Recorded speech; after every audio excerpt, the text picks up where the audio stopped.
கோலி talk Kollywood news.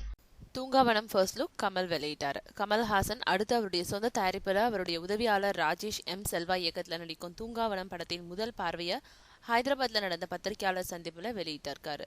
இந்த படம் தமிழ் தெலுங்குல தயாராக இருக்கிறதுனாலையும் இந்த படத்தோட படப்பிடிப்பு இன்றைக்கு முதல் ஹைதராபாத்ல ஆரம்பமாறதுனாலையும் தெலுங்கு பத்திரிகையாளர்களை சந்திச்சு இந்த படத்தோட முதல் பார்வை போஸ்டர்களை கமல்ஹாசன் வெளியிட்டிருக்காரு.